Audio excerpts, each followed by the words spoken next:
All right, for this review problem, let's take a look at this probability involving a joint distribution of x and y. So x and y have the joint PDF 90 times y minus x to the 8th, where we have x must be less than y and also less than 1. So let's just draw the picture for this. So x and y are between 0 and 1, and x must be less than y. In other words, y is greater than x. So the distribution is going to be in the upper left-hand corner of this unit square. So that's the range of integration. All right, so the question is, find the probability that y is greater than 2x. So where is that in the picture? So if I want y to be greater than 2x, here's the line y equals 2x. And so the question is, what's the probability of being in this part of the square? Now, I can't just simply take areas and divide. That's not permissible because this is not uniformly distributed. All right, now there's two ways that this can be done, and I don't have a particular preference, but let me just show you both ways, and then you can decide which way you'd prefer. First way is to integrate with respect to x first. So x can go from, so if this is y equals 2x, this is also the line x is equal to y over 2. And so we can take x goes from 0 to y over 2 and integrate the PDF with respect to x, and then the y's must go from 0 to 1. So integral from 0 to 1 dy. That's one way to solve the problem. A second way to solve the problem, and I should have written that down first, is to take the joint PDF and this time integrate with respect to y first. Now to make that work, if I integrate with respect to y, the cross would go like this, and so y would go from 2x, y equals 2x, to 1. So from 2x to 1. And then x would then go from 0 to only 1/2, because the maximum possible value of x under this scenario would be 1/2. So those are the two ways that this integral can be computed.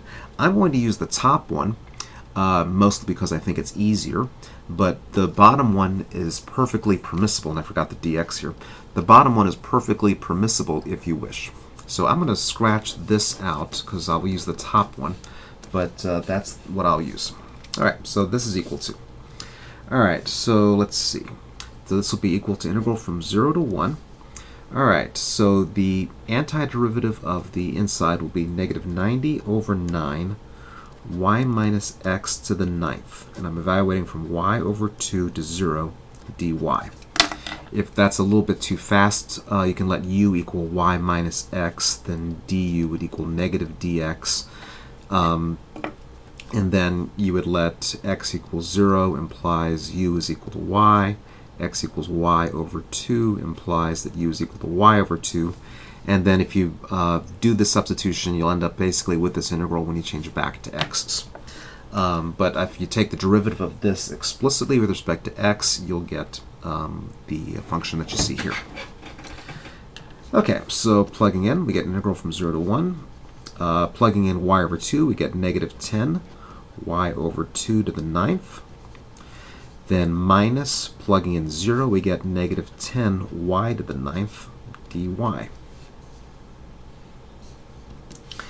And so if we get rid of the half term here, we can rearrange this to be 10 to the y to the 9 dy times 5111 over, or 511 over 512. Then we do this integral. We get 511 over 512 times y to the 10th, evaluated from 1 to 0. So that's 511 over 512.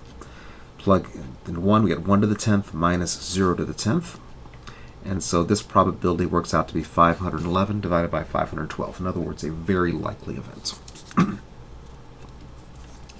Okay, for part 2, the question asks us to find the marginal densities for both x and for y. Okay, so let me start over.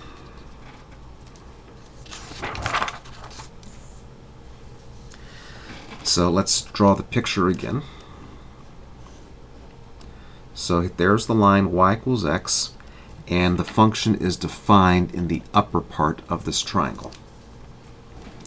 So let's figure out the marginal density for capital X. For the marginal density for capital X, if x is fixed, so here's my fixed value of x, then I need to integrate along this vertical band here. And this vertical band goes from y equals x to y equals 1. So I need to take the integral from x to 1 of 90 y minus x to the 8th dy, integrating the y out. Okay, let me say that again. I'm finding the marginal density for x, so I'm going to take an integral with respect to y. Y must go from x to 1 the way the problem is defined. Okay, so now I find this integral, so that's going to be 10 times y minus x to the 9th, evaluated from 1 to x. Okay, so plugging in, we get 10 times, if y equals 1, I get 1 minus x to the 9th. If I plug in x, I get 10 times 0 to the 9th. And so I get simply 10 times 1 minus x to the 9th power. And the values of x can be from 0 to 1. Okay, so there is my marginal density for x. For the marginal density for y, let's again start over.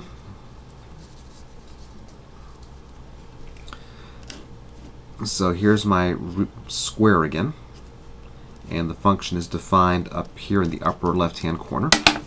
This time the value of y is fixed, and so my x's will go from x equals 0 to x equals y. And so the marginal density for y will equal integral from 0 to y of 90 times y minus x to the 8th, but integrated this time with respect to x. So that's equal to negative 10 y minus x to the 9th, evaluated from y to 0. Plugging in y, I get negative 10 times 0 to the 9th. Then plugging in 0, I get negative 10 times negative x to the 9th. I'm sorry. Plugging in 0, I get y minus 0, so y to the 9th. I apologize, I'm plugging in x equals 0. So minus a minus becomes plus, so 10y to the 9th. And the possible values of y will be from y equals 0 to 1. So this y goes from 0 to 1. And so that is the marginal density for y for this joint distribution.